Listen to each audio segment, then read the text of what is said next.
कल की तस्वीर आपने देखी होगी हमारी, आज ये दूसरी तस्वीर है। कल तो ये 8 बजे आए थे, मैं इनसे 2 घंटे पहले आया था। इतनी खुशी थी, लोकतंत्र पे जो है ना भरोसा था, जो मुझे लगा जो चीज़ें हुई उसकी वजह से बहुत बढ़िया इन्होंने हमारा नामांकन लिया है। लेकिन 24 घंटे हुए हैं, 24 घंटे में ना जैसे होता है ना कि खेल में रोमांच, जैसे होता है ना क्रिकेट में रोमांचक मुकाबले से मोड़ ले रहे हैं, अनिश्चितताओं का खेल। चुनाव आयोग ने इस चुनाव को वाराणसी के अंदर जो है खेल बना दिया यार, खेल बना के रख दिया है। आज हमें रिजेक्ट कर दिया गया, हमारा नॉमिनेशन रिजेक्ट कर दिया गया है। यार जब नहीं लेना था तो फिर लेने की वो नाटक वगैरह क्यों किए लोगों के सामने? 24 घंटे में तो हो ही गया ना क्लियर, 24 घंटे में तो क्लियर हो ही गया। कुछ कमी नहीं, डॉक्यूमेंट में कमी हमें पता थी, इतना तो हम जानते हैं कि जहाँ पे हम लड़ने निकले हैं, जहाँ पे हमने हिम्मत दिखाई है, वहाँ पे डॉक्यूमेंट, प्रस्तावक, पैसे, ये तो चीज़ें चाहिए हमें, तब जाकर के हम लड़ पाएंगे। वो चीज़ें सारी दी। कल 3 बजे के बाद हमारा जो एंट्री हमारी हुई है वो आज मुझे समझ में आया कि क्यों हुई 3 बजे। मुझे लगा लोगों के सपोर्ट से इन पर दबाव आया है, मेरे फ़ोन करने से, मेल करने से दबाव आया है। आज डीएम साहब ने बताया है कि जो आपके डॉक्यूमेंट में कोई कमी है, आपने वो शपथ नहीं ली है। शपथ जो हम 25, 30, 27 लोग गए थे, मोदी जी के अलावा जो लोग थे, उनको शायद किसी को नहीं दिलाई गई थी। ये भी गए थे, इनको भी नहीं दिलाई गई। इन्होंने 3 बार उनको बोला है, मैं इन पे भी आऊँगा, इनको बोलूँगा कि आप अपनी बात रखो। लेकिन जो शपथ नहीं दिलाई गई, हमारे साथ अधिवक्ताओं को नहीं भेजा गया, इनको नहीं भेजा, सिर्फ अकेले को बुलाया 3 बजे के बाद में, और हम गए हैं वहाँ पे। और वहाँ पे जाने के बाद में ये 8 बजे तक आए हैं। अब जो उन्होंने रीज़न दिया है, कह रहे हैं कि आपने शपथ नहीं ली। मैंने कहा सर आपने दिलाई नहीं। बोले हमारा काम थोड़ी, आप लेके आओ कहीं से। दूसरी चीज़ ये कि वहाँ पे सर क्या बोल रहे हैं, सर ये बोल रहे हैं कि आपने 14 तारीख को 2:58 पे आपने फॉर्म दिया है। अगर इसमें कमी होती तो हम आपको 3 बजे तक का टाइम देते, 14 तारीख को 3 बजे तक का टाइम देते, जिसमें आप जमा करा सकते हो। अब जब हम यहाँ पे 10 तारीख से जूझ रहे हैं, मैं आया हुआ हूँ, कोई बहुत पहले से आया हुआ है, वो 14 तारीख तक इंतज़ार करते हैं, मोदी जी के जाने के तक इंतज़ार करते हैं। 13 तारीख को पूरे दिन लाइन में रहते हैं, वहाँ पे एंट्री नहीं है किसी की। वहाँ पे पूरे दिन 4 लोग जो गए वहाँ पे 13 तारीख को, वो कौन लोग थे? वो 4 लोग हमें आंखों से दिख रहे हैं, खड़े हैं वहीं पे। इतनी धीमी प्रक्रिया बनाई गई कि जो लोग हैं उनको 14 तारीख को 3 बजे एंट्री करवाओ। वहाँ पे हमारा फार्म दिया हमने 5 बजे, और वहाँ पे टाइम लिखा हुआ है 2:58। और फिर भी उसके बाद में देखिए, हमारे पास उसकी कॉपी है, उसमें अभी लिखा गया है कि आप ये जो डॉक्यूमेंट है, ये आपको टाइम दिया जाता है जमा कराने का 14 तारीख को रात को 11:59 शाम, रात को 11:59 है। हम फिर भी जागरूक थे, मैंने कहा लड़ना है यार। अब वीडियो डाल दिया, लोगों को बात पहुंचा दी है, अब लड़ना, ये डॉक्यूमेंट लेके आओ।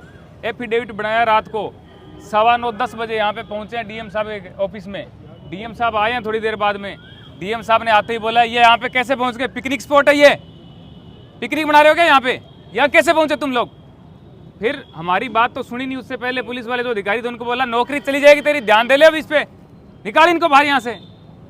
ये बोल के हमें रात को बाहर निकाला है। हमने सोचा हमारी गलती है, हम सुबह आएंगे, टाइम से आएंगे। हम यहाँ पे टाइम से पहुँचे हैं, 11 बजे से पहले एंट्री नहीं, साहब खुद 11:15 आए हुए हैं। और उसके बाद में जो लाइन लगी है, वापस पर जो प्रत्याशी है उनकी लाइन लगी है। और 3 बजे तक 2 प्रत्याशी, 3 बजे तक 2 प्रत्याशी जो है वहाँ पे रहे हैं। उसके बाद में मैंने देखा चीज़ें बदलती, मैंने देखी। ये मैं दिल से कह रहा हूँ यार, मैं 2014 में सपोर्ट करता था। जो लोग मेरे भाई सपोर्टर हैं उनको मैं बताना चाहता हूँ, मैं भी सपोर्टर ही था। मैंने चीज़ें बदलती यूँ देखी कि 3 बजे के बाद में पुलिस वाले ज़्यादा आने लग गए। इधर पुलिस होगी, उधर पुलिस होगी। 4 बजे क्या हुआ कि इधर उधर लोग आने लगे, जो सपोर्टर थे, चारों तरफ से घेर लिया गया। जो हमारे भाई साथी जो कैमरे में आपको दिखा रहे हैं ना, ये वही पानी दे रहे थे। ये भाई के साथ मारपीट होते मैंने देखी है, ये मारपीट होते इसके साथ मैंने देखी है। मैंने वहाँ पे मैंने बचाया इनको। मैंने कहा मेरे दोस्तों को कुछ नहीं हो। मैंने उनको बोला क्या भाई क्या हुआ? बोले किसके साथ है? मैंने कहा मेरे साथ है। ये हमें पानी पिलाने के लिए वहाँ पे खड़े हुए थे, इनके साथ मारपीट की, इन भाई के साथ मारपीट की। मैं कह रहा हूँ ये मोदी जी एक्टिंग करते होंगे रोने की, मैं रोना चाहता नहीं हूँ। मेरे को आ रहा है लेकिन मैं रोना चाहता ही नहीं हूँ, ठीक है। मैंने ये चीज़ देखी है, लोकतंत्र की जो हत्या है ना, वो आज मैंने देखी है, वो माहौल मैंने बनते देखा है। अब जब हम बाहर निकले, डीएम साहब से बात करिए, मैंने एक ही बात बोली, डीएम साहब बहुत धन्यवाद आपका। और मेरे खिलाफ एक व्यक्ति जो मेरे पास ही खड़ा था पूरे दिन से, उसने आपत्ति जता दी, एक लेटर दे दिया। मैंने कहा सर ये किस चीज़ की आपत्ति है? बोले आपके प्रस्तावक फर्जी है, चलो उस पर हम जाते ही नहीं है। जाते नहीं है, क्योंकि फर्जी नहीं है तो जाएंगे कैसे। वो जो भाई साहब है उनसे भी मैंने हाथ मिलाया, मैंने कहा बहुत धन्यवाद। अब जो है बनारस की गलियां हैं, इनका भी बहुत धन्यवाद, बनारस के लोगों का बहुत धन्यवाद। फिर भी लोकतंत्र मैं नहीं मानता, हत्या हो गई, बचेगा लोकतंत्र है भारत में। भारत माता की जय। भाई साहब आप अपनी बात रखिए, मेरे से और रखी नहीं जाएगी यार। बिल्कुल खारिज हो गया, बिल्कुल स्पष्ट खारिज हो गया। हमारी जीत जो कल हुई थी वो आज हार हो गई, लेकिन हमारी हार में जीत इसलिए हो गई कि जो हम यहाँ पे दिखाने आए थे वो हमने दिखाया है, लोगों को ये दिख गया है। ये तो आप यह देख सकते हैं, ये 2:58 इस पे टाइम दिया है। लोग कह रहे हैं ना, लोग कह रहे हैं कि आप चुनाव लड़ने निकले हो, आपको वोट नहीं मिलेंगे, 500 नहीं मिलेंगे, 1000 नहीं मिलेंगे। अरे हम जीतने नहीं निकले थे, ये दिखाने निकले थे, ये दिखाने निकले थे, ये दिखा रहे हैं आपको, ये दिखाने निकले थे हम, ये दिखा रहे हैं, ये सच्चाई दिखा रहे हैं आपको। आज मोदी जी के सिस्टम ने मोदी जी को हरा दिया है। शायद मोदी जी 5 लाख 6 लाख वोटों से जीत जाता है। एक मिनट सुन लीजिए, इनको सुन लीजिए, महत्वपूर्ण बात है ये। शायद मोदी जी 5 लाख या 6 लाख वोटों से जीत जाते, लेकिन यहाँ के प्रशासन ने आज उनको पहले से ही हारा हुआ घोषित कर दिया है। पूरा तंत्र जिस तरीके से ये डिक्लेयर कर चुका है कि मोदी जी बुरी तरह चुनाव हार चुके हैं। जो मैं सोच करके आया था, जो मैंने सोचा था वो ना तो वैसा हुआ, और जैसा हुआ वैसा मैंने सोचा नहीं था। मैंने सोचा था सिंपली नॉमिनेशन के बाद में लड़ेंगे। मुझे ये नहीं पता था नॉमिनेशन ही नहीं होगा। इसके लिए मैंने आवाज़ इतनी उठाई, लोगों को बताया, लोगों ने सपोर्ट किया, शेयर किया। शेयर करने के बाद में इन्होंने 14 तारीख को 3 बजे के बाद में हमारे नॉमिनेशन लिए। मुझे बहुत खुशी हुई, मैंने वीडियो भी डाला, बनाया, खुशी जाहिर की, लोगों को भी बहुत खुशी हुई। मैंने उनका सपोर्ट देखा, मेरे साथ बहुत लोगों का सहयोग था। मैंने कहा था 1 तारीख को कि मैं चुनाव लड़ूंगा, मेरे पास फंड नहीं है, मेरे पास तन मन धन की मेरे को जरूरत पड़ेगी। लोगों के आज तक मेल आ रहे हैं, मेरे पास आज तक मैसेज आ रहे हैं कि आपने अकाउंट नंबर कभी भेजे नहीं, पब्लिक नहीं किए। मैंने कहा था, मेरे मन में थी, मैंने कहा नहीं, जिस दिन नामांकन होगा एकदम कन्फर्म हो जाएगा, तब लोगों से पैसे मांगेंगे, पहले नहीं मांगेंगे।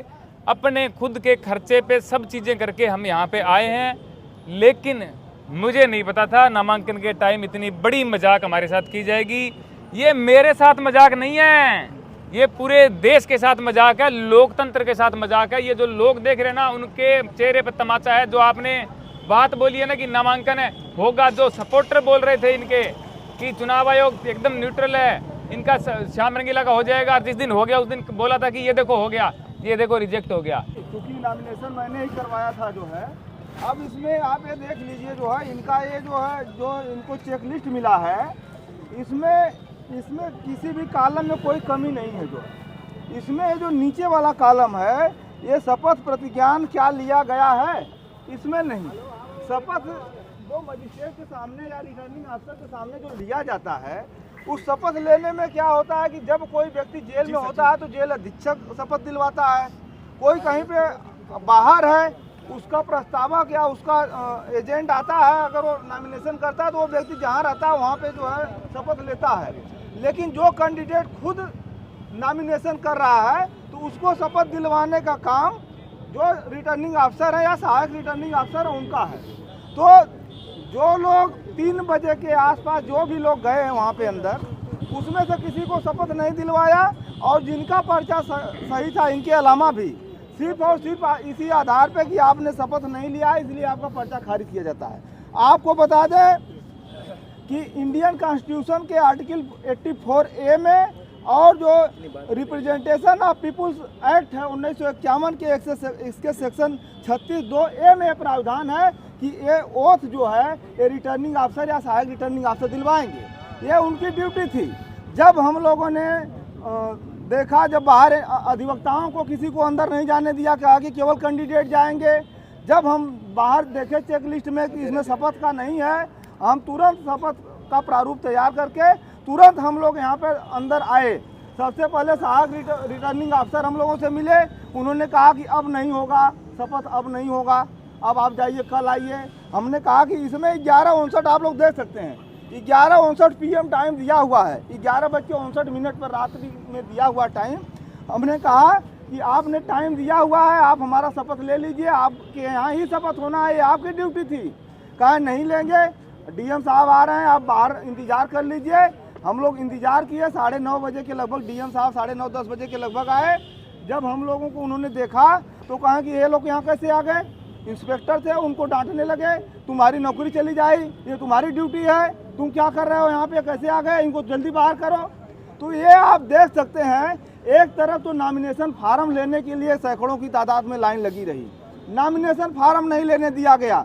दूसरे तरफ नॉमिनेशन फार्म जब लोग लेने के लिए कतार में लाइन में थे, एक्ट में यह प्राविधान है कि आप जो है ऑनलाइन प्रिंट आउट निकाल करके भी नॉमिनेशन फार्म कर सकते हैं। तो नॉमिनेशन फार्म जब प्रत्याशी लेने के लिए गया तो पहली बार ऐसा हुआ कि इन्होंने नॉमिनेशन फार्म के बजाय ट्रेजरी चालान फार्म दिया। कहा कि आप पहले 10 प्रस्तावकों की सूची लाइए, उनका मोबाइल नंबर लाइए और ट्रेजरी चालान जमा करके आइए, तब आपको फार्म दिया जाएगा। ये इतिहास में, भारत के इतिहास में पहली बार ऐसा हुआ है। जब लोग प्रस्तावकों की सूची और मोबाइल नंबर दे दिए तो प्रस्तावकों को घर पर जाकर के धमकाया गया, उनको बैक किया गया, उनको प्रलोभन दिया गया, उनको मुकदमों की धमकी दी गई। प्रस्तावक सब चले गए पीछे, तमाम प्रत्याशियों के प्रस्तावकों को धमकाया गया। दूसरी बात, जब उनका प्रस्तावक का काम पूरा हो गया, फार्म का काम पूरा हो गया, ट्रेजरी चालान का फार्म पूरा हो गया, आप जो है ये समझ लीजिए कि 7 तारीख से लेकर के 14 तारीख तक मात्र 14 नामांकन हुआ। और जब लोगों ने लिखा पढ़ी किया, बवाल किया, धरना प्रदर्शन किया, तो आखिरी दिन दबाव में आकर के जब मोदी जी का नामांकन हो जाता है, उसके बाद 3 बजे बिना अधिवक्ताओं के ऐसे ही ले जा करके सबको घुसा दिया। और जब रात हो गई 7 बजे, 6 बजे, 7:30 बजे, सबको एक एक करके कि आपने शपथ प्रतिज्ञान नहीं लिया है, यह कह करके लिख कर भेज दिया। किसी को कहा कि आप 11 बजे रात को दीजिए, किसी को कहा कि आप 9 बजे तक दीजिए, और सभी लोग चले गए। और फिर जब हम लोग आए तो हमारा जो है शपथ प्रतिज्ञान का प्रक्रिया पूरा नहीं कराए। श्रेष्ठ उत्तराखंड पर खबरों से जुड़े रहने के लिए चैनल को सब्सक्राइब और लाइक करें, बेल आइकन दबाएं और देखते रहें श्रेष्ठ उत्तराखंड।